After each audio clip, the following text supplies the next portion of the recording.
in the Air Force, right? Marines, actually. How long are you here for? A few weeks. 30 seconds left. Just get us in field goal range. 22!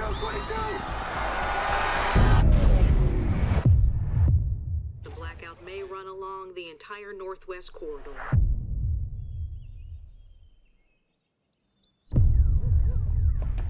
What's going on?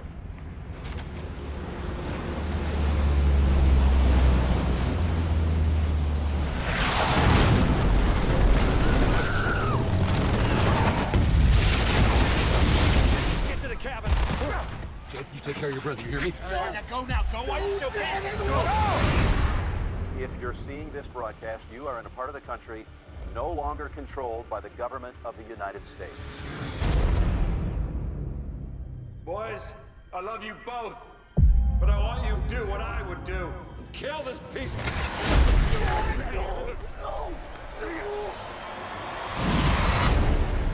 They mess with the wrong family. How did this happen? There's a new class of weapon. Everything went offline and never came back.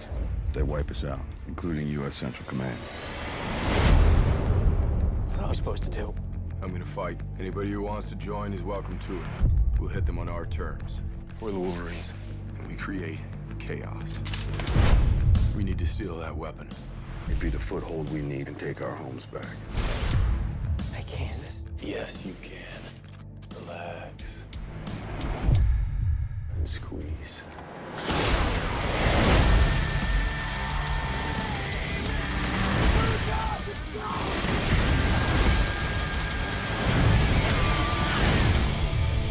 We inherited our freedom. Now it's up to all of us to fight for it.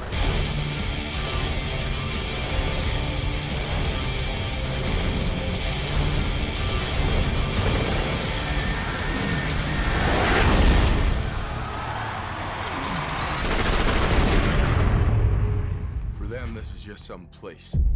For us, this is our home.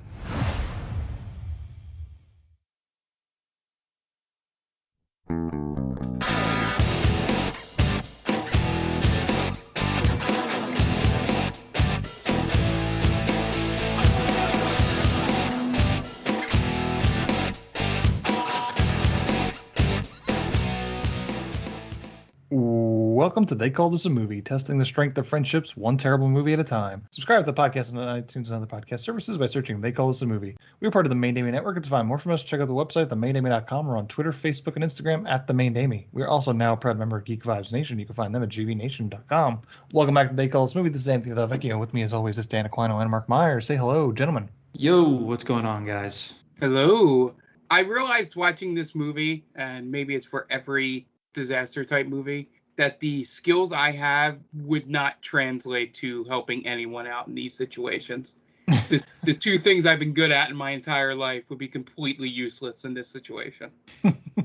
Yeah. Yeah. We would find a way to keep you around, Mark. Yeah. I guess I could be the morale, you know. Yeah. Yeah, because my two skills are basically writing and getting people to like me. So... Well, I don't know how those would work in an apocalypse. What about, like, you have a penchant for family, so maybe you could, like, rally us together. Maybe we suffer really, like, crushing defeat, and, we lose Jen in a firefight. I was thinking the opposite, Dan. I'd be like, I'm the guy that gets shot and dies, and everybody rallies to avenge me. Well, you'd never really join in the firefight, Mark. You'd be too much of a liability, you would say. And like, I can't do that. Or maybe you could, like, I don't know, like, scrounge up some weapons for us. But I see you as the motivational speaker. Sure. And just like, when I'm going to say my wife dies again. Like, if she dies, I'm heartbroken. And then Jen would want you to keep fighting the good fight and don't let her down. So you're saying I stand on top of a truck and repeat the same exact speech my brother gave me? Yeah. At the very least, Mark, and I mean no offense to this, we need somebody to be able to outrun. That was my whole point of the comment. Okay. It's like, I'm the one that dies, and everybody's like, we'll avenge you. Because I probably can't outrun a lot of people, but I'm fairly certain I could outrun you. I'm pretty certain of that, too. Mark would be the guy that they put the tracker in. Yeah. yeah, this movie. But before we get into this movie, what have you guys been watching? And Mark, we're gonna skip you this week, so we Okay. don't have to worry about it. Was ahead, this Dan. planned beforehand? Go ahead, Dan. All right. I've watched two things. One, my wife made me watch was like Love Is Blind on Netflix. Okay, is that the reason why you keep mentioning in Her this dad? post-apocalyptic scenario that she's dead? Yes, yeah, that is definitely part of the reason. Holy shit, guys, this is like bottom of the barrel TV. You know. So I believe, is this the reality show where two people are talking to each other in two separate rooms? Correct. And then there's like a group of like 8 guys, 8 girls, and they're supposed to decide that they're going to match up, right? They're gonna get engaged. They're gonna get engaged. Okay. I believe I've seen this. Oh God, I am so sorry. And there's that one girl who's like 36. Yeah. And she gets obsessed with this one dude. Yep. Oh yeah. And she winds up getting engaged to a guy she really doesn't like. It's so sad. And she can't help but mention that she really wishes the other guy proposed to her. Oh, constantly. I do Constantly. And this poor sap. And he's young like, too. He's like 25. I think he's 24. Yeah. 24. And he's just such a nice guy. And it really is just like she won't bang him. And everyone else is just getting laid left and right. And this poor guy is just like, hey, so, we're getting married. And I kind of need you to, like, do me. Like, yeah, well, I'm just not there yet. I'm like, well, you kind of had enough. You had a lot of time to figure this part out. And, but she keeps saying, like, oh, this other guy is, like, super hot and sexy. I'm like, ah. But anyway, this movie is pure trash. Or it's not a movie. This series is pure trash. And I think the worst part is, like, I'm sitting there and I'm seeing my wife, how she reacts to it. It's like, that guy's such a scumbag, or like, this girl sucks. Why do we do this to ourselves? Like, yes, of course they're all losers. No one does this in real life. No one just gets engaged after not meeting somebody. But so that's made me pretty mad that I've watched that. And then last night we watched the Conjuring, The Devil Made Me Do It, which wasn't bad. It was okay. I don't know if you guys have seen any of the Conjuring movies. I've only seen the first one. Okay. Mark, have you seen any of them? No, I haven't. Okay. So correct me if I'm wrong, Ant, but usually after the end of like the core Conjuring movies, 1, 2, the ones that have the Warrens in it, they play the audio from the actual exorcisms during the credits. I don't remember. Maybe. I feel I know this one did. Okay. So in my mind, the movie was okay. It was kind of creepy at times, but nothing really. There was a lot of jump scares, which is kind of lame. But at the end, they do the actual recording of the exorcism, and it's really creepy. Like the voices and like the static and everything. And I just like. I would have rather just listened to an hour and a half of these recordings. That would actually creep me the fuck out, because everything is just so overblown in The Conjuring. It's like people are walking like crab-like, or there's mists that come out of nowhere, like clearly, or Lorraine Warren can see like apparitions and everything. She can kind of see the past. Clearly, this is all made up. I would rather see what really happened. I think that's actually creepier. But I wouldn't, unless you really like these types of movies, I would pass on this one. Go see the first Conjuring. I think that's much better. Okay. All right, Mark, what'd you watch this week? Now all the Fast and Furious movies. I didn't watch Tokyo Drift because I made the smart decision that I didn't think any of it would really come into play for F9, and I was correct. Outside of the characters come back, but I already knew. All I'll say, I'll leave it short. F9 is pretty good. It's an improvement over the last movie, and I think it might be 4th on the list for me, best Fast and Furious movies, which is top half since there's only 9. But I'm just glad they did the thing, and I'm looking for them to go a little bit further on that. And I don't want to spoil it for anyone. But also, the one thing I'll say is Tyrese has really embraced the role of just being the dumb comedy fodder in those movies, and it is amazing. Like, there's no shame, no embarrassment, no, I always got to look good in movies thing. He is the idiot in the entire movie, and it is fantastic. And there's a lot more of this. This is not a spoiler, but they do reference the fact that somehow he has not died in any movies. Like, there's a whole segment of the movie talking about that in a very stupid way, and it's really good. So I do recommend it. I saw it in IMAX. I forgot how loud movies were in the theater. This is my first one since Sonic the Hedgehog.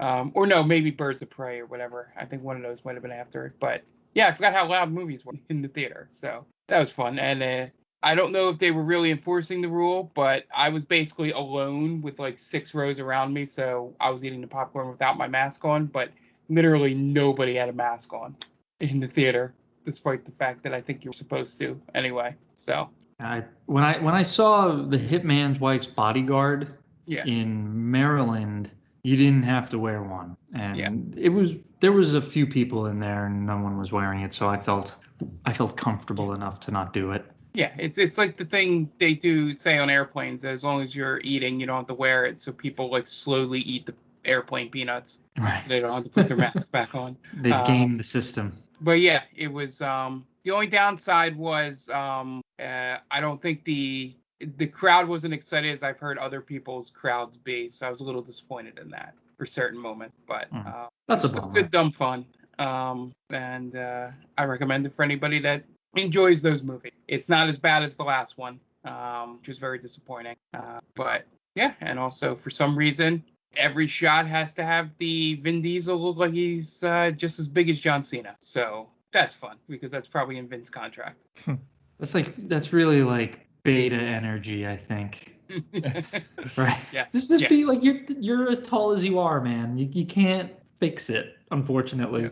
Yep. And I love that the thing was still in there where every fight with someone bigger than him has to either at least be a draw. Are there any like suplexes and stuff like that? Because I know. No, nothing like The Rock doing the rock bottom in 7. Okay. To Jason Statham, which was and I haven't seen Hobbs and Shaw, but there was the in the trailer Roman Reigns is in it, the wrestler, and he literally does his spear in that movie. I really feel like The Rock is trying to get away from that Rock persona. Yeah, for sure. Yeah, it's just funny when the only real the last time there was any real wrestling move in this was 7, because that had Ronda Rousey in it and doing a lot of her MMA mat wrestling stuff. But besides that, it's been all just fist fighting or martial arts, like Eastern style martial arts. So sure. Yeah, but it's fun, and the dumb reason as to why Han's alive is pretty fun. So I'll leave it. I have no idea who Han is. I'm saying that for the people that listen that may know. Oh, okay. It's for the I don't know what they would be called. Family? Familia. Are they just family? All right, I'm cutting this podcast. You went so long without saying it, Mark. Dan baited me into it. I kind of did. That was on me. I didn't know that was a thing. All right. Well, we'll see you next week, everybody. I don't know the first thing about Fast and Furious, other than what Mark says. I know you have a seething hatred of it, and I don't even know why. It's because Mark says it's about family every time it comes up. He does love that GIF, right? Or what is it? You can have any I beer literally you want took as a long as photo it's of my screen Corona. With the caption Corona thing. I think so. Now it's just to piss Ann off. Is that what I it can is? do other things to piss Ann off. Yeah, but this is truly a love of mine. So this is like Ant's level of hatred towards Fast and Furious is like my level of hatred towards Snyder. It kind of makes no sense. I don't think it's close. To be honest with you. Really? I think. I do hate Snyder a whole lot. I got into a big conversation with a guy at work today about it, I think I lost like 25 minutes of work talking about it. And it never starts off, it always starts off innocently, you know? And then it just crescendos to this fucking guy has no clue and no love for the fucking characters. And I have to remember that I'm at work. You have to pull the reins in, man. Rein it in. As for me, I really didn't watch anything this week. The only thing I'm going to say is I watched, because I was on a podcast, I watched Ferris Bueller's Day Off for the first time in like a decade. So bingemedia.net, a good friend of mine, Pete MC, invited me on to do a commentary on Ferris Bueller's Day Off, which is now live. You go to bingemedia.net or just look for Binge Media on any podcast streaming app, and it's now live, so you can listen to us rip apart Ferris Bueller's Day Off. I haven't seen that movie in like a decade, so it was fun to revisit. It's a really good movie, despite the fact that I dislike Ferris Bueller, the character.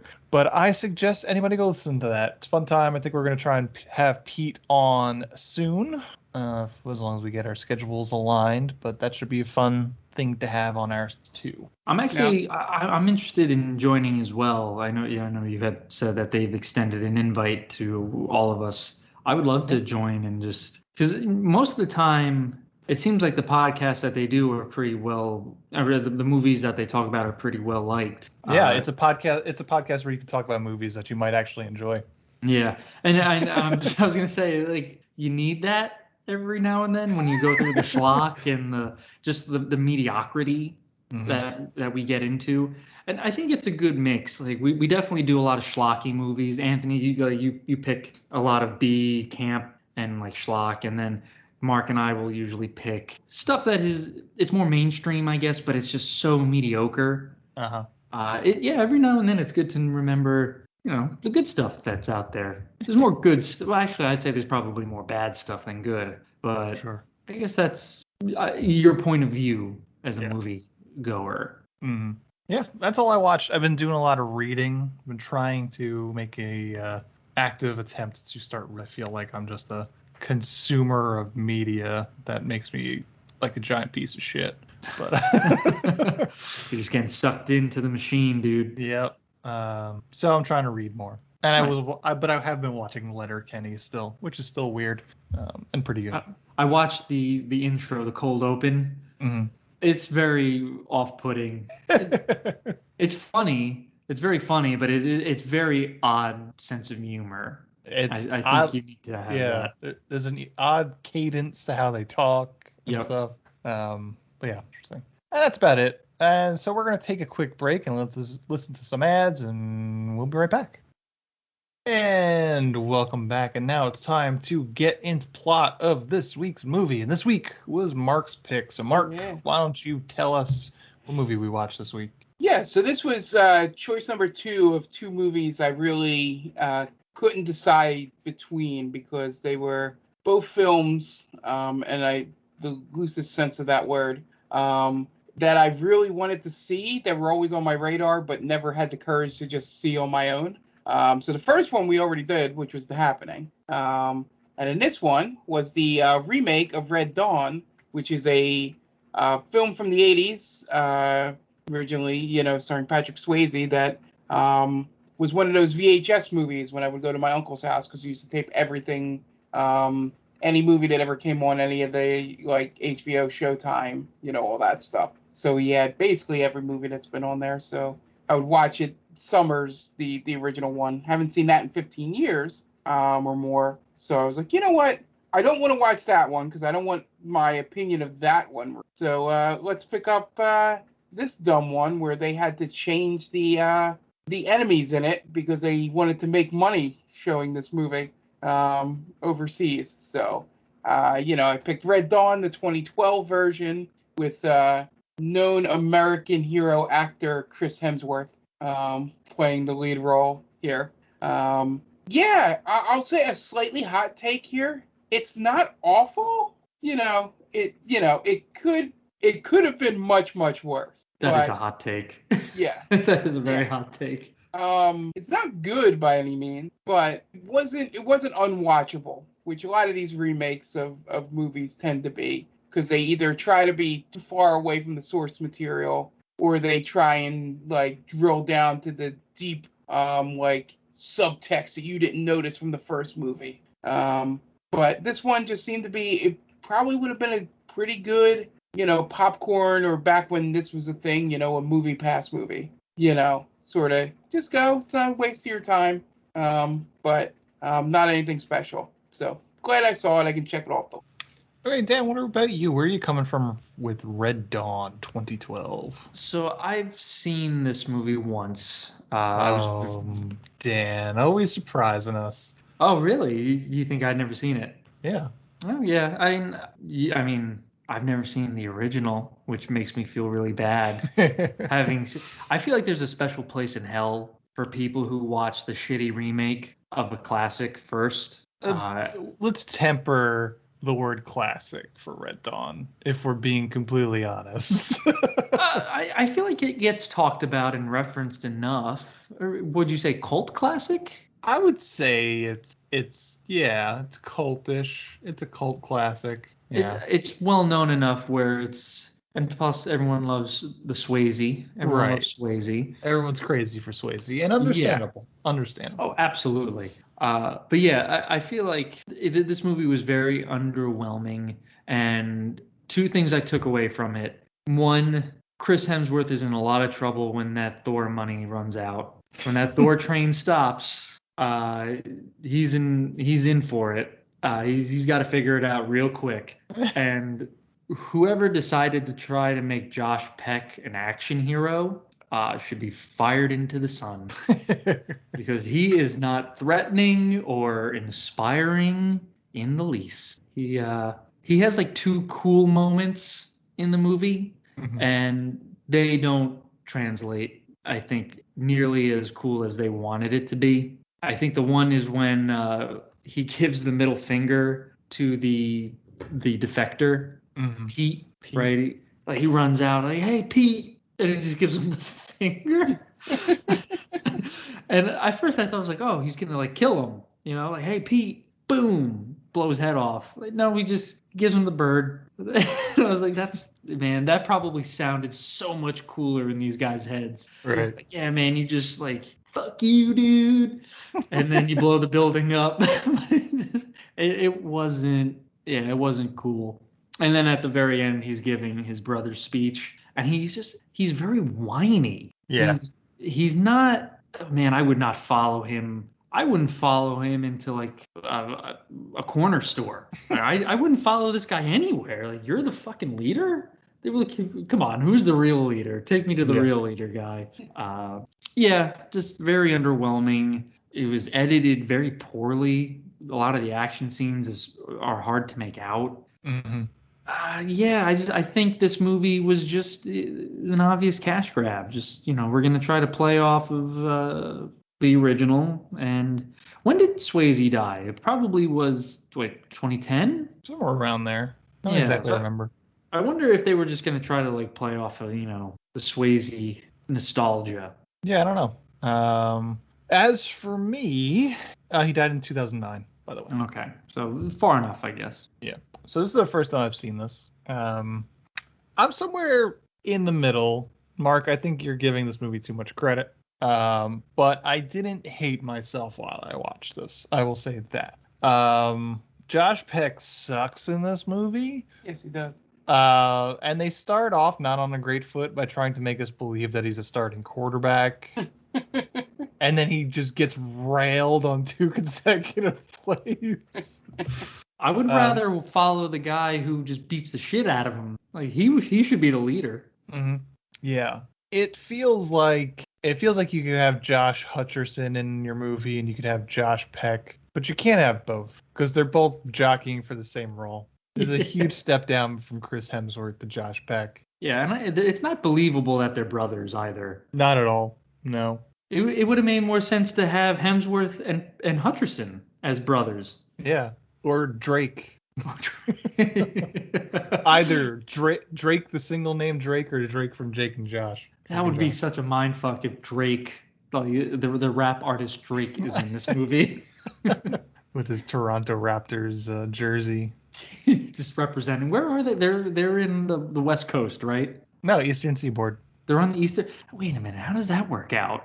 What, in North this Korea? movie? Yeah, North Korea is No, able to. they're in Washington State. Oh, are they? Because they were talking Yeah. about all about the Eastern Seaboard. But you're right. They do say Washington State. Right. I was gonna say like. Yeah, they talk about Spokane and Seattle. That's right. Yeah. That's one hell of a trip for North Korea. Just come up from the Cape. Oh, okay.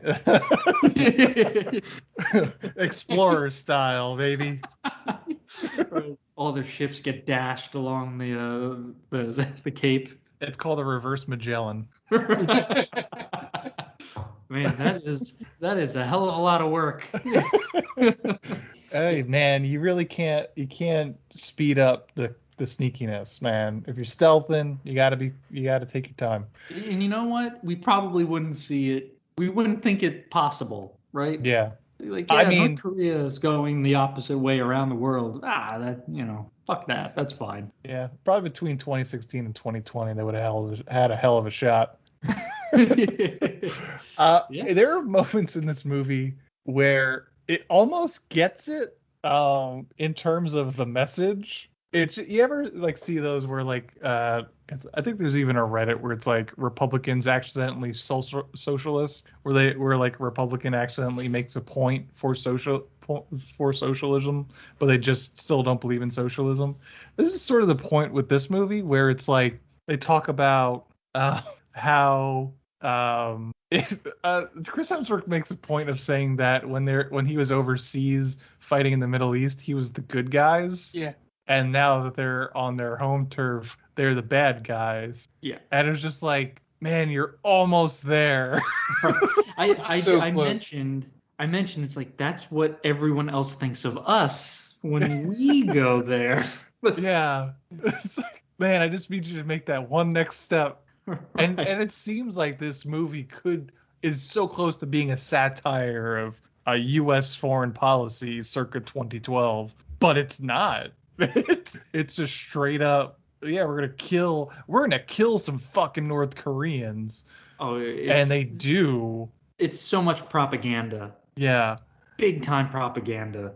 Well, they did change who the invading country would be so that they could release the movie in China. So sure.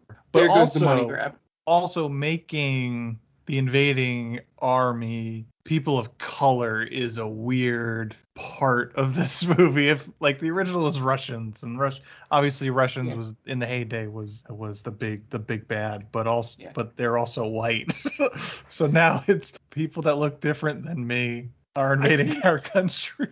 I think it might have something to do with that, as well as what Mark said. You wanna be able to sell this overseas, and Olympus Has Fallen also had North Korean invaders. And I think it's just like everyone is kind of like, yeah, like North Korea kind of sucks, right, guys? Like we could all get behind that, right? Everyone hates Kim Jong-un and Kim Jong-il, right? They're shitty guys, right? Like we could get behind. It's almost like Hollywood thinks, is anyone really going to deny that their leader is a bad dude? You know what I'm saying? Mm-hmm. So it's like, this is a safe bet. Yeah, and also North Korea doesn't have a thriving movie scene. Right. You know, as China does. Right. And I'm sure people. North Korea. Yeah. Right. Yeah. So, yeah, I mean, that's why everyone kind of in Hollywood and other areas, they kind of bend over backwards for them, you know? Yeah. Like, we can put up with some things because we're going to make hella money if we do. Yeah. It's why most of the, and which makes me laugh about people saying they don't want politics in their entertainment, why most of the bad guys in these type of movies are always from places where it won't cost the producers any money to make that country the enemy. Mm-hmm. You know, like smaller Middle East countries, and you know, North Korea, or it's just a flat out made up place that is totally. I'm thinking of an upcoming video game where they're making a thing about an island that went through a revolution in the Caribbean, but it is definitely not Cuba. I wonder, like, do other countries, they have to have it where, like, we're the bad guys, right? There has to be some type of foreign film industry where it's like, yeah, you know, America invades or America does this. I would assume. So we can't be the only ones that do that. I mean, I could see it more the Americans being dumb more than being the bad guys. I know Shin Godzilla does that. Like we're super just, and I mean this is true, where we just always rush into the nuclear option essentially. Where it's never brains, it's always brawn. It's like, oh yeah, let's just like nuke Japan because Godzilla's there. Like, hey, that's let's not just nuke our country. Let's think of other ways. No, we got to nuke it. That's us. So maybe that's how they play it. Like, not that we're invaders or whatever, but just It's essentially the best example of how I believe Americans are, portrayed in movies made by other countries. Is we watched Iron Sky, and essentially that's made by, I believe, Australians and Finns, and I forget, Russians maybe. There was a third country in there, but they essentially we're just big dumb idiots that want to steal everything. I will point out, when my wife and I went on our honeymoon to the DR, there was a quote unquote American style restaurant at the resort that we were in, and every one of the servers was wearing like trucker hats and plaid clothing, like they were dressed like cowboys kind of thing. So I was like, all right, well, I get it. That's how they see us. They got our number. Yeah. It was like Apu, right? Like, howdy, partner. Let's take a relaxed attitude towards work to watch the baseball match. But like, that's essentially what these people were dressed as. I'm like, yeah, I get it. Yeah, this, I don't know. We watched Iron Eagle, which was a lot more fun than this. Watch anything else that was similar to this? What was the Russian movie where the bear has a fucking chain gun? Guardians, yeah. That was, I don't know if they have Americans in it. No. But that was fucking crazy, and that was a lot of fun. That would have been the perfect movie for the bad guys to be American. Right. Because that was made by Russians. Yeah. So Red Dawn from 2012, directed by Dan Bradley, who's the only directing credit, but he's been a stunt coordinator since the 1980s. It stars Chris Hemsworth, Josh Peck, Adrian Palicki, Elizabeth Lucas, Josh Hutcherson, Connor Cruz, Edwin Hodge, Brett Cullen, Will Yun Lee, and Jeffrey Dean Morgan. IMDb score of 5.4 and a Rotten Tomato score of 15%. Budget $65 million. Box office 44 US. And it didn't make that much money overseas either. Yeah. It didn't break even. That's for sure. I don't really know what much to talk about this movie, to be honest with you. It's bland is what it is. Yeah. Mediocre. Yeah. Again, I think not having seen the original, I don't know how much of it is faithful to it. Mm-hmm. But like it's very anticlimactic and very, like, they really treat the invaders like complete morons. Mm-hmm. Like I doubt North Korea would just allow people in this occupied space to just kind of walk freely. Yeah. Right? Because in the movie, people are just kind of like, they're going about their business. I don't know how bad they have it. It is weird. It is hard to comprehend as like, well, why don't people just leave? Yeah. Right. Obviously not everybody's going to be able to walk out, but also these people are coming in and out of this town. They're right. Yeah. People still run businesses. Yeah. They're like, people still eat at Subway. Yeah. That's right. That threw me through a fucking loop. Yeah. And then they robbed Subway for some reason instead of just saying, "Hey, we're the Wolverines. We need help." Yeah. Yeah. Yeah. They hold the Subway worker hostage. Just give me all your food. It doesn't make a lot of sense. I didn't quite understand. And again, it really tries for this macho bullshit, right? Yeah. Mm-hmm. And man, that's one thing there's good macho bullshit, like the Arnold Schwarzenegger and Sylvester Stallone type of macho stupidity, because it's all in like good fun. This was just like really propaganda macho bullshit. Like, I'm in the Marines and the Marines do this and there's nothing tougher than a Marine. All right, man, we get it. We know. But it's like, man, it is so forced, and it's not. None of it's cool. Yeah, it's very 2012. Yeah. Very, again, just very like forgettable. A forgettable time in movie history. Do you guys want to get into the plot? Let's do it. Let's do it. All right, Dan, what do you got for us? Just going to give a quick shout out to our good friends Tia and Brittany and their podcast, The Top 10 with Tia, weekly podcast where Tia and Brittany go down top 10 lists. So if you are into that sort of thing, or if you want to kind of weigh your, whatever her list is, and you think, hey, this would be fun to put in there, or I would have put this in there, go check it out. You can follow her at TC_Stark on Twitter. And she is also a head writer for Geek Vibes Nation, with whom we are affiliated with. Okay, great. And we are going to take a quick break, and you are going to listen to some ads, and we will be right back. Hey everyone, this is Steve. And this is Adam. And we're part of the Hop Nation USA podcast, Pittsburgh's #3 craft beer podcast. Join us every Friday for new beer reviews. We'll talk about the news, history, and homebrewing. Plus, we'll sit down with the best brewers and industry personalities that'll have us. So whether you're a casual drinker, a hazy boy hophead, or even if you're a whale hunting cellar hoarder, just search Hop Nation USA on Apple, Spotify, or your favorite podcatcher and join the nation.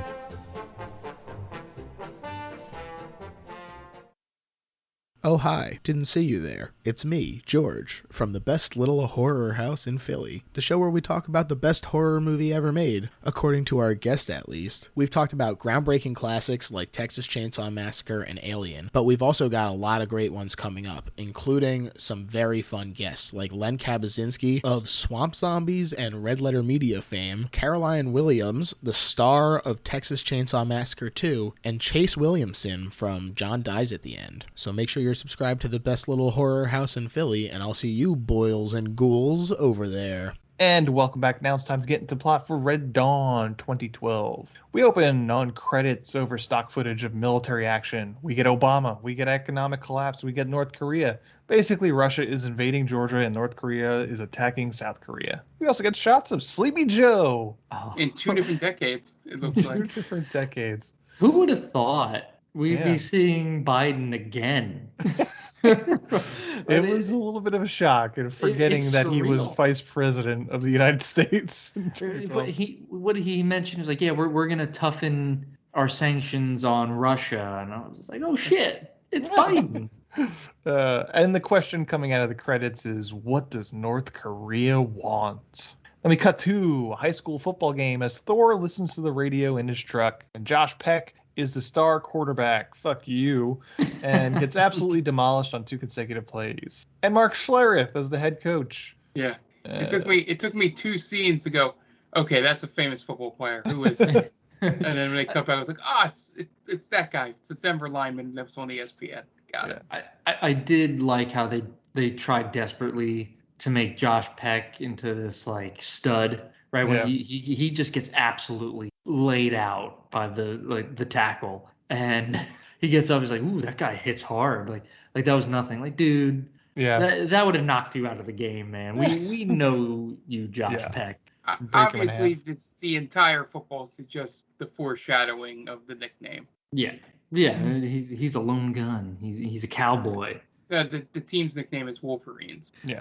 His basic character arc, or his makeup, is basically he does what he wants. Right. Yeah. Josh Peck is a dick, as I assume he is in real life, and doesn't understand clock management.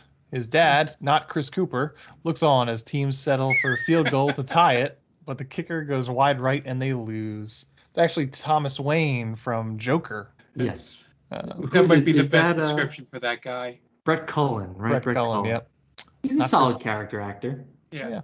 Not quite as solid as Chris Cooper, though. Yeah, he's Later, Peck, who plays Matt Eckert, gets picked up by his cheerleader girlfriend Erica, played by Isabel Lucas, in her Mustang, and we find out that he's not getting laid. Now, is she hot? For 2012, yeah. Yeah? Yeah, I'd say she's not conventionally, like, right now, I don't think she's that great. Right, because she's not thick. This is the thick era. Yeah. And gone into that area where you need some thighs, you know. Yeah. And she's thinner than Josh Peck. Oh yeah. I mean, she's pretty. She's definitely not, you know, she's pretty. And we're not She's here not to ugly. Well, she's right. not ugly. I don't want to sit here and say, like, you know, I'm not the end all be all judge, obviously. Look. But yeah, this is 2012. She's definitely passing. Okay. The question is not would you do. It's the question is she hot? Respect the game, right? Yes. Yeah. No. I have very low standards for would you do. So you're never really gonna get a wrong answer from me on that one. Right. So yeah.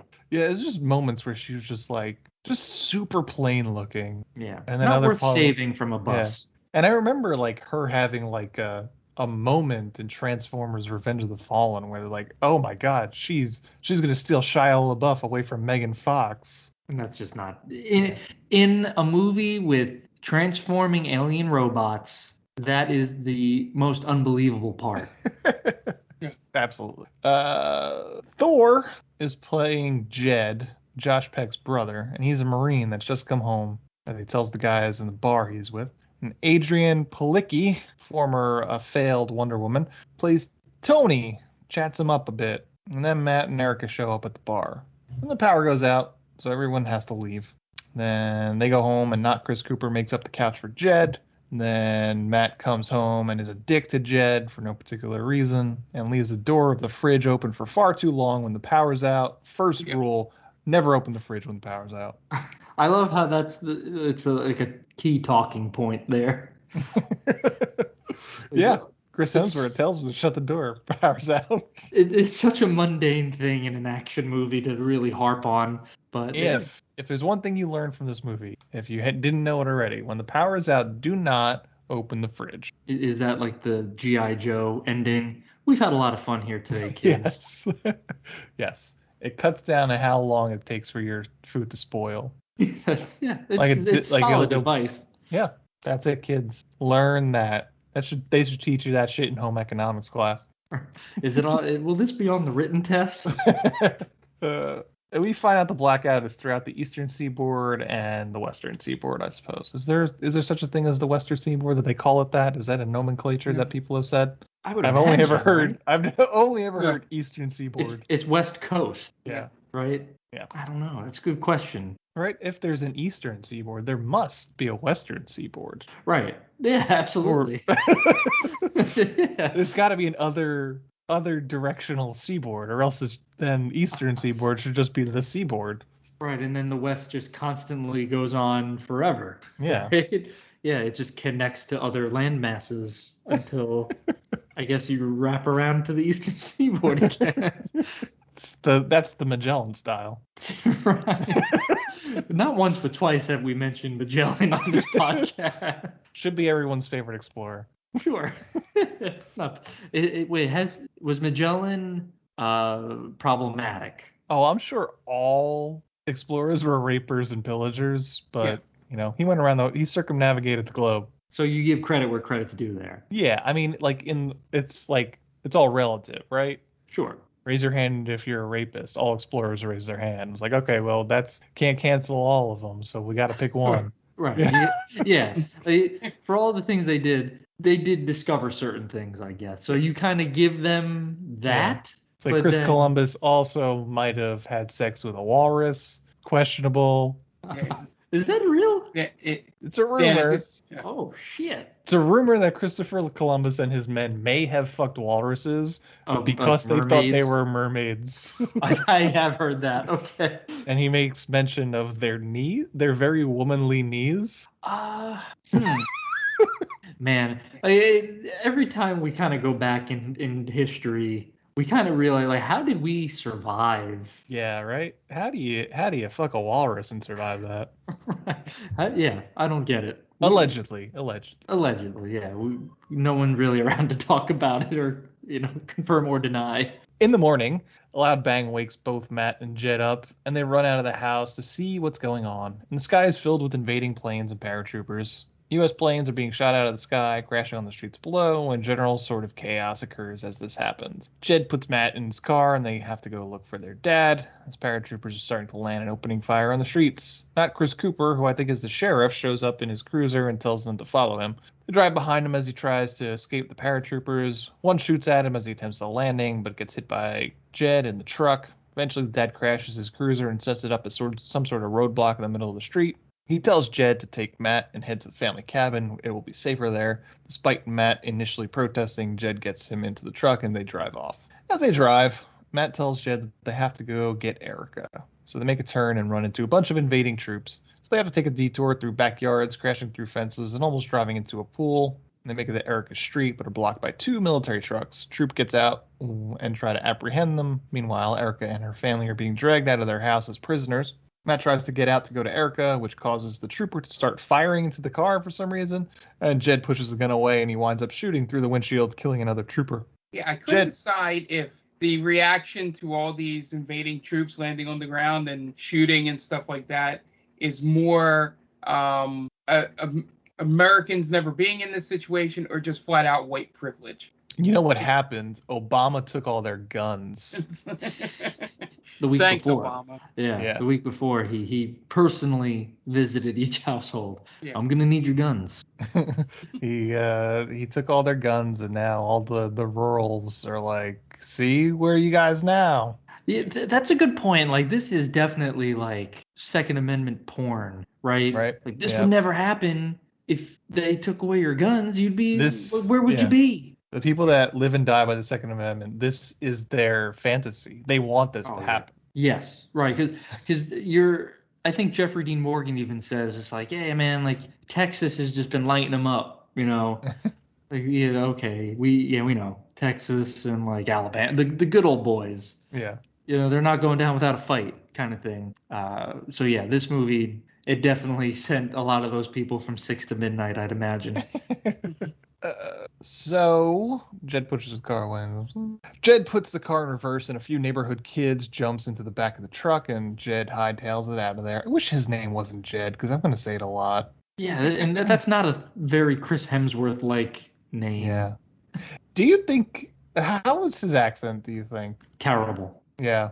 Yeah, I feel like they could have just, I feel like if they could have just let him have the Australian accent, and I wouldn't have even second guessed. I'm like, why is he? I would just like, all right, yeah, it's Chris Hemsworth. It's fine. It's so noticeable. Yeah. And it's, like when he yells, it's very, very noticeable. when he's talking in a more subdued manner, I think it definitely comes across better. His accent is not as thick. Yeah. You know, when he yells, he's trying. One of the kids is also the mayor's son. Erica tries to break away, but is unable to. As they drive, they meet up with another kid in a car named Pete, and they tell him to follow them. Meanwhile, a North Korean officer, Captain Cho, I believe his name was, gets into one of the military trucks and chases after them. As the chase continues, they wind up crashing into each other, and one of the kids in the back of the truck goes flying, landing in the windshield of another car. Jed manages to drive away as the military truck is unable to start back up. They make it up to the cabin, and Jed starts barking orders at everyone. They all check the house and a trailer to take stock of the supplies they have at their disposal. Matt and Jed load a few rifles that they have in the cabin, and one of the other guys, Pete, finds a handgun.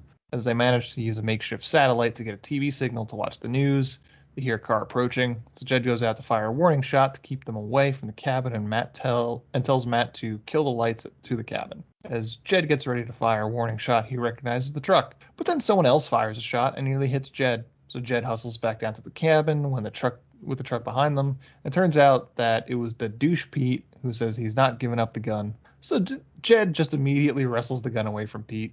It's kind of a dick move, right? Like, I guess, yeah, it's for safety, but then he does like, oh, you want some more to Pete? Hey, all right, man, don't be, that's that macho bullshit again. Yeah, but he was totally right though, because Pete was a dick, and he becomes Pete a bigger dick. Oh, big time. But to me, that's so frat boyish, right? Like, you got the guy, you've succeeded in your mission. You don't need to do the whole like you jump at him like, oh, you want some more? Mm-hmm. It's so gross. Yeah, I'll disagree. Yeah, and the fun thing I found out that Daryl in this movie, the mayor's son, is actually Tom Cruise and Nicole Kidman's son, Connor No Cruise. way.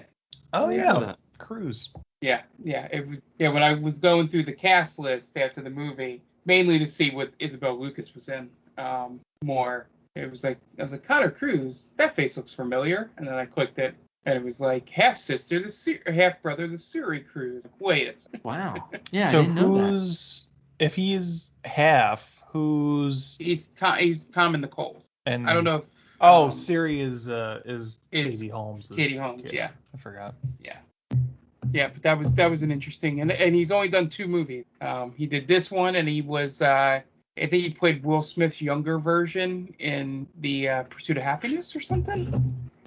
Just looking it up. Yeah. So this was his last movie. Oh yeah, Young Ben. Yep. Wow. Or 7 Pounds, but I confused my Will Smith in a suit movies. I'm looking at it on IMDb, and I see Will Smith in the suit. I didn't even look at the title next to it, 7 Pounds. I said, yeah, that's Pursuit of Happiness. There are like 3. It's like those 2, and it's the Concussion, right? Yeah. Yes. It's just his face. Or 3 Will Smith in a suit movies. Yeah. The That's a letterbox list if I ever heard one. Will Smith in a suit. Yeah. You'd have to technically include Men in Black, but we know what we mean by that. Yeah. Hitch. I mean, I guess he's in a lot of movies where he's. What was that? Collateral Beauty. Yeah. Collateral. Oh yes. Where the his entire ad agency gaslights him into giving up. What an awful plot. Can you imagine just like bending over backwards for one person, like just like that? Holy shit. So he retires, I think is the point of it. Because they just want his claim to the company. It's a fucked up movie, people. It's a bad movie. Yeah. We probably should cover it one day. I think it's too boring. Probably. Yeah. The truck is filled with a few people that they know, including Tony. All of the kids sleep in the main room of the cabin, and then Jed wakes them all up to tell them that Pete and his friend left in the middle of the night with all the food. So he tells them to pack up the rest of the supplies and put it in the truck. Then they go to scout the town, which is now a huge prison camp of sorts. And as they're scouting, the rest of the group rushes over and tells them that they were found at the cabin. The North Korean officer shows up with Pete, who showed them where the cabin was, and not Chris Cooper, and the mayor is with them. So the mayor calls out on a megaphone and pleads for them to surrender. Is the mayor not Steve Harvey? I recognize that dude from something, but I don't know what it is. I think it was like was it Third Watch? I think he was on Third Watch, which was like the pre to like Chicago PD and stuff. Which was actually not a bad show, to be honest with you. He's in Third Watch. Yeah, he was a firefighter in that show.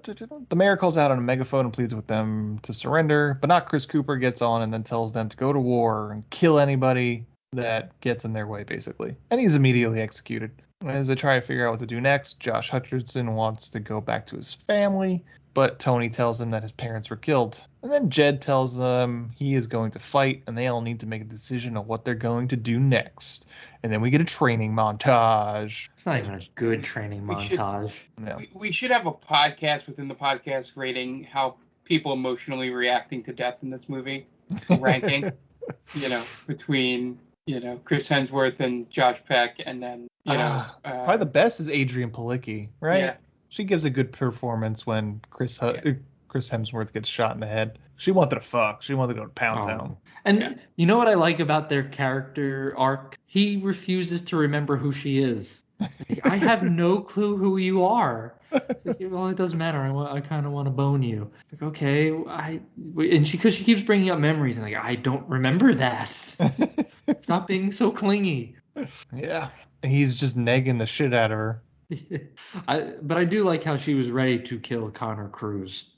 Oh yeah, it's so funny quickly because everyone forgave Matt when he got Greg killed. Oh yeah. Even the wife was just like, okay, no worries. Peace sign. Yeah, the peace sign. But yeah, now Chris Hemsworth bites the dust and she's ready to just blow all this shit up. Yep. I mean, it is a waste of A+ dick, right?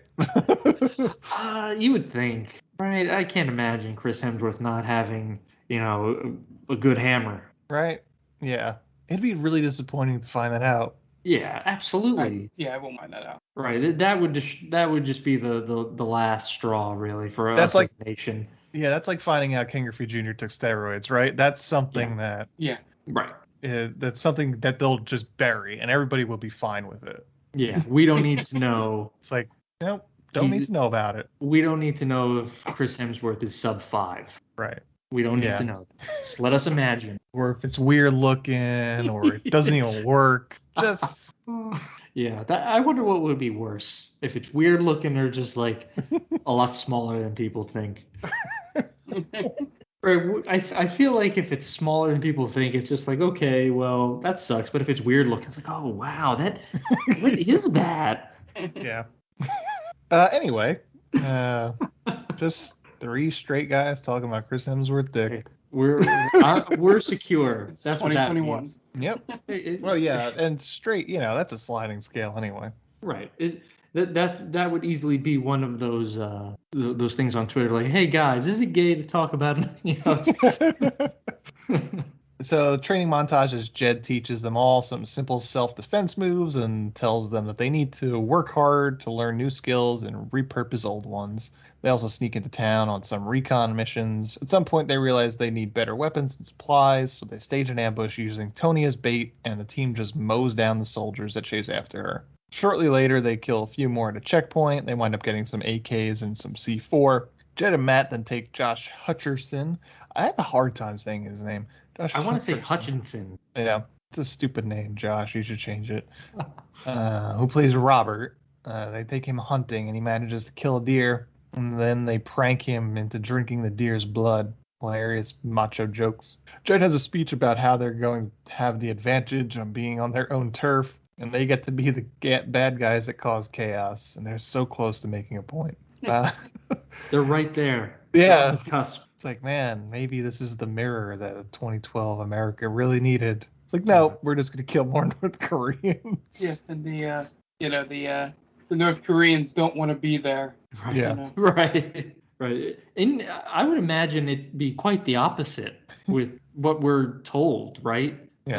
Like these guys are super focused. They know their mission.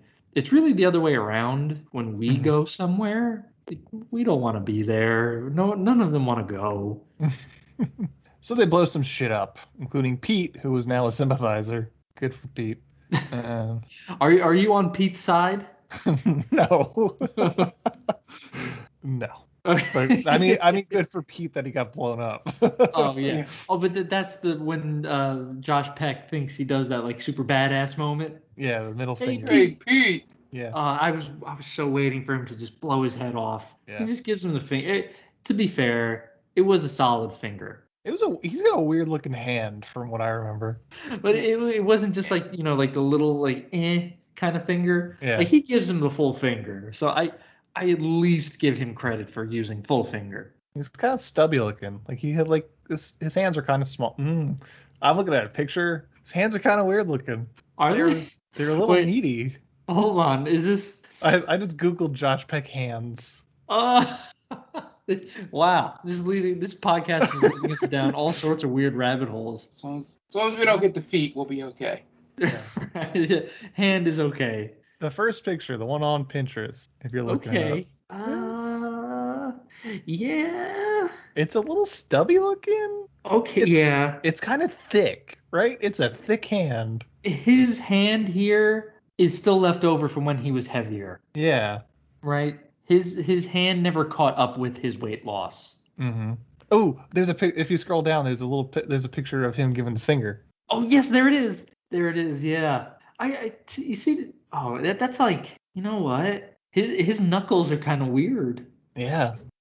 I kind of have to retract my statement there. It's not a bad finger. No, I mean he's doing the whole one knuckle up thing, which is I always felt like you gotta pull that one down. Right. Maybe he can't. But yeah, I agree. If you're doing it, you're given. There's no other trace of finger there. Your your vision is just narrowly on the middle finger. Because now I'm kind of drawn to his pointer finger there. Mm-hmm. It's doing too much work. Yeah, it's a weird looking hand. Hands are weird looking. As someone that's once hired hand models, you see enough hands, they lose all meaning after a while. So you're like the judge, really. You can do it. It's weird. If you've ever it's weird to just see pictures of hands and then have to decide. I don't want that job. Yeah. To be honest, that's too much power. It's weird. It's odd. And it wound up freaking me out a little bit. Like hands are like gross now. And knowing that you were hired specifically for your hand, nothing else. Yeah, that's got to be kind of like of a downer, I guess. But if they make good money now. Paid, yeah, they get ton of money. This is like David Duchovny, right, in Zoolander. Yeah, how he protects his hand. Yeah. So one day, Matt sneaks off to town and sees Erica. And on his way back to camp, Jed yells at him, telling him that he's going to get them all killed. But Matt wound up doing some recon and Captain Cho at the same time.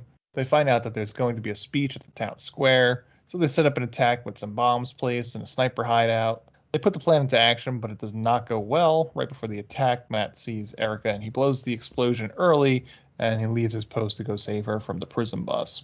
Captain Cho also found one of the C4 devices and disarms it. Also, the window that they were planning was like the obvious choice of where you would have a sniper. And also, it's pretty obvious that you're going to plant the bomb under the stage. Yeah. Right? It would have been better to maybe do like a car bomb kind of thing. Right. Because everyone's oblivious to them, right? Yeah. Planting the car bomb. Yeah. No one else is moving in that entire audience. Yeah. Like Hemsworth is just standing in the window, and it's like full shot of him. Like they could have had a catch from where they were both standing. It was like that obvious. It's like because they have the counterterrorism guy from Russia there, and if you have the guy just be like, "Yes, sir, if you're going to be a sniper, which window would you be?" That exact one. That has the clearest line of sight I have ever seen. It's almost like you guys built that building specifically to have a sniper in that exact spot.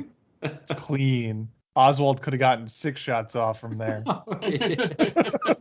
Yeah, absolutely. It's that's what I kind of mean where this movie's really mediocre. I get that you have to kind of move the plot along and show. They're gonna get caught eventually. But goddamn, like be smart about it. If you were the guerrilla warfare. Like why wouldn't North Korea have people in there, right?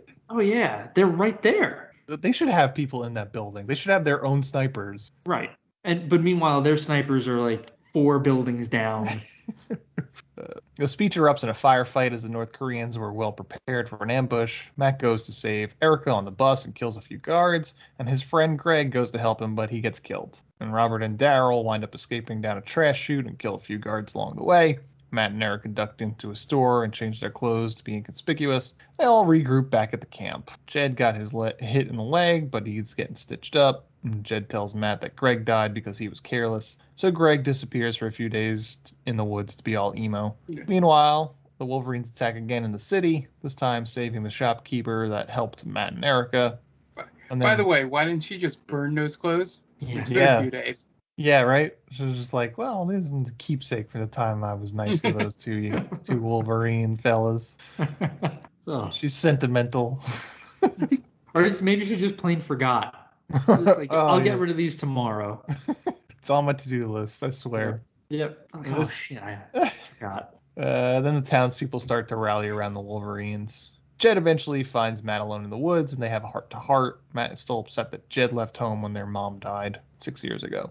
And they patch it all up. Matt comes back to camp, and everyone forgives him. Tony and Jed have a moment at night, talking about some girl that Jed made out with one time. And then they hear explosions in the distance, and North Korea has carpet-bombed the woods trying to kill the Wolverines. Again, this movie is so close to making a point. Yeah. They wind up hitting the camp, and Danny and Julie are killed. Basically, everyone who was not on the poster is now dead. Yep. They wind up relocating the camp deeper into the woods. While Tony is keeping watch, she gets jumped by someone. Winds up being Jeffrey Dean Morgan and a group of freedom-fighting former Marines. Talking with the Marines, they devise a plan to sneak into the base, steal a communication device that North Koreans are using. So they're setting the plan in motion. Gunfights, explosions, a bunch of people die, including Captain Cho, but not anyone on the poster. Yeah. Wait, Captain Cho dies? Yes. Oh. Wait. Captain Cho's North Korean. Oh, I thought he dies after the gunfight. I know Josh Peck kills him. I can't remember exactly where. No. Oh, I'm sorry. Yes, I'm thinking of the Marine. No. Yeah, I think Jed kills him because it's his dad's desk. Dad's office. Oh, right. Yeah. How serendipitous. Mm-hmm. Exactly. And also, Jeffrey Dean Morgan seems the most competent soldier in this movie. Why is he listening to Jed? Right. Oh, they're all competent except for the one guy who's just like really hell bent on making Marine slogans. Yeah. That guy is a Marine, like. Oh yeah. Capital Marine, like as long as I have this gun and I'm alive. Right. Yeah. We still Fight's have a never chance. over. Yeah. That guy, I don't know if he's ever been a Marine, but his whole life he wanted to play a Marine. Yeah. And this was his. He was gonna nail it. That guy he celebrated the release of American Sniper like it was his birthday. Pictures of Chris Kyle on his bedroom wall. Like how I watch Lord of the Rings once a year, he probably does watch American Sniper once a year. It's that time, family. Gather around. As once these guys show up, it becomes an ultra, right-wing Second Amendment love fest of a movie. Yeah. I don't know about Free America Army. Yeah, it's definitely Second Amendment. I don't know how much like politics they get into really. It's definitely a two-way love fest for sure. Mm-hmm. Eventually, they get what they were after, and escape, and then go back to their hideout to celebrate. Jed struggles to tell Matt that he's proud of him, and then he goes to share a beer with Tony and most likely fuck. But then he gets his head blown off. Yeah. Another gun. I was actually surprised about it. Yeah. For the reasons you were mentioning earlier. I don't know. I don't remember. And not his weird-looking head, right? His actual head. Yeah. Another gunfight ensues as the North Koreans attack their hideout. They eventually get away and make it to the woods, and they realize that the Koreans at some point implanted a tracking device on Daryl. I didn't catch when that happened. Yeah, go ahead, Mark. Yeah, it was when he was running away and got caught by the Russians, and they stab him in the back, it looks like. And then he gets up, fights off them, and then runs away, and then the Russians don't chase him. Gotcha. And then, they do some foreshadowing that's not great, where Daryl goes, oh, man, like the one girl goes, oh, it's pretty deep, but I think I got it. And he's like, oh, it didn't, it doesn't hurt. You know? It's definitely something I would have caught if I watched this movie twice. Yeah. It's kind of, and the whole ending is very, to me, it didn't fit, right? Mm-hmm. Like you have that moment, you're successful, and then you kill the main character. Yeah. Right? It doesn't feel like the right time to do that. Well, I guess they were leading towards what happens next. Essentially, sure. The brother, Matt, essentially becomes Jed right after Jed dies. Oh, sure. Yeah.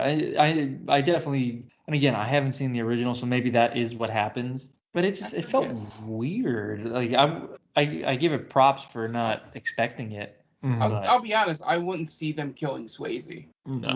Right. So you don't do that to Swayze. Not at all. No. And that's why I'm kind of worried about Chris Hemsworth. Hey, man, you died in Cabin in the Woods pretty early, and then you died in this movie. I don't know where you're headed after this. Hopefully a remake of Roadhouse featuring him in the Swayze role. I think he's actually supposed to be Hulk Hogan. I believe he is, yes. Yeah, that'll be interesting. I have no faith in it, but it'll be interesting. Yeah.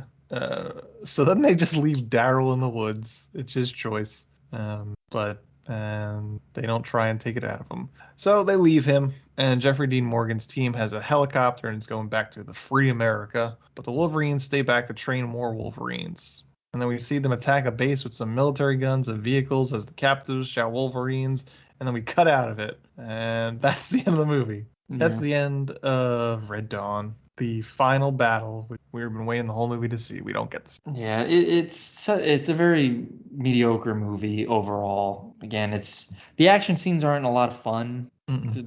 They're really all over the place editing wise. Yeah. There's nothing more uninteresting than a gunfight, to be honest with you. Yeah, especially because I think you can have some, like, sometimes the Bond movies will have interesting gunfights because there'll be some good choreography in there. Mm-hmm. But yeah, unless you're in like a big battle. I don't. I think the most interesting gunfight is 310 to Yuma. That was like the final one, right? The final one when they're trying to get to the train. Yeah, that was cool. So we're just illuminating John Wick scenes. Well, John Wick he does so much more than just gunfight. Yeah, I'll preface that by saying I just think they are dull. Like there's nothing. Yeah, and most of the time, if they're well designed and well staged, I give credit for that. But a lot of times it's just two people hiding somewhere, shooting at each other, and just trading shots. Okay. You know, I get what yeah. And it's something to fill the time. Really, Yeah. It's just loud and obnoxious and just goes on for way too long. To Mark's point, like with John Wick, we were watching it over the weekend, and like he's using swords and knives, and he's very creative. And even with the guns, he's like fighting people with the gun, you know? Sure. Yeah. And like the Matrix. Matrix has a great gunfight scene, but it's more than just a gunfight scene. Right. There's more going on in there. Yeah, and that was like groundbreaking stuff for gunfights at that time, you know? So yeah, gunfights can be done well for sure, but they rarely are. Yeah, they're very easy. They're simple. That's the end of Red Dawn. Yeah. It was fine. I think the 5 on IMDb is pretty accurate. Yeah, I at best would give it a 6, but yeah, it wasn't as bad as I thought it was gonna be. Same. But it wasn't particularly interesting. Yeah, I found myself just kind of waiting for it to end. I was glad it was only 93 minutes. Yeah, that's always good with these kind of movies. Yeah, I was surprised. Yeah, and again, just a lot of mediocrity all around. That's how I would describe the movie, mediocre. You know, I got to go back and I have to watch the original first and see how it measures up. Do you want the cast list for that movie, Dan, to get you excited? It's awesome. It's such a better cast. It's Swayze plays Jed. Mm-hmm. C. Thomas Howell plays Robert. That's awesome. Leah Thompson plays Erica. Mm-hmm. I think Charlie Sheen's in it. Charlie Sheen plays Matt. There you go. Jennifer Grey is Tony.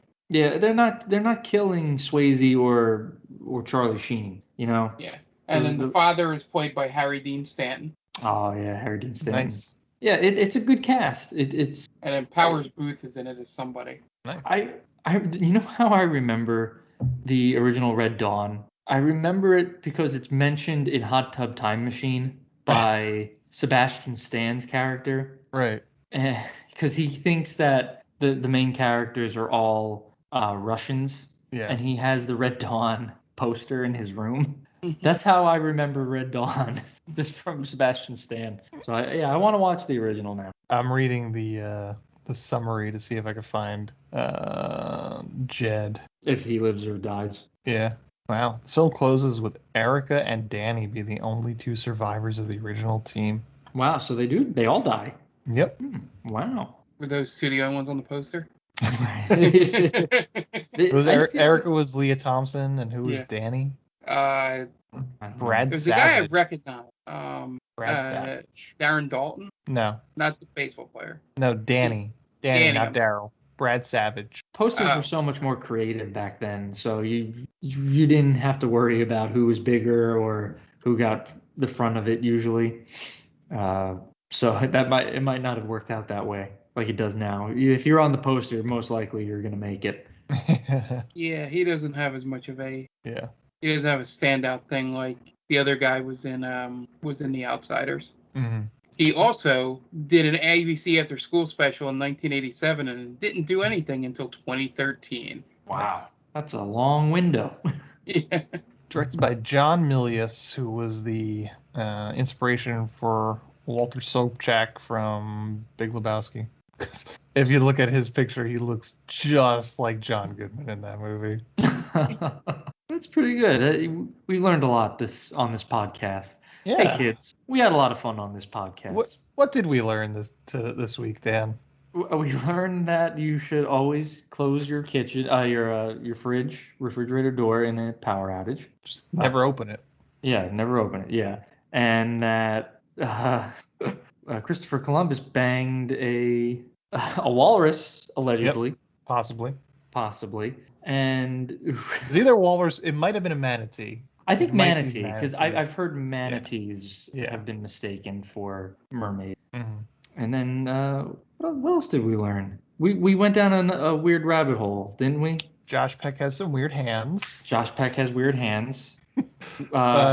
Chris Hemsworth hopefully has a yes, a normal dong. We oddly all care about the condition of Chris Hemsworth dong.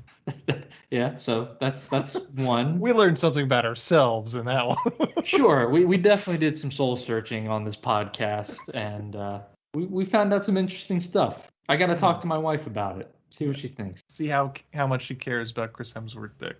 Probably a lot, but I'll get back to you. We all should. Yeah, I'm very interested. Now I'm more interested in what Jen thinks about Chris Hemsworth's dong. All right. You guys want to plug your shit? Sure. On that note, at DeAquino122, we could talk about it on Twitter. Let me know what you think about Chris Hemsworth, and we'll see how it goes. Maybe we'll become friends. But that's my personal Twitter, and you could also follow our Real Play D&D podcast on Twitter at Stranger Damies. We talk about all types of stuff on there, not just D&D. We talk about movies, anything pop culture really. So check us out on there, and just let us know if you like the podcast, if there's anything you want us to change. Well, we're always willing to learn and listen to what fans think. Yeah, and the episodes of Stranger Damies airs every other Wednesday, and there we won't mention that all the things we said about Chris Hemsworth is actually about Liam Hemsworth. And we have our gaming podcast every Monday, Game Vault Pod, or every other Monday, Game Vault Pod. And then we stream about 5 nights a week. On Wednesday, we play Apex Legends. Thursday, I'm playing through Paper Mario. Friday, it's still alternating between the podcast and streaming of Stranger Damies. Saturday will be my Mass Effect playthrough.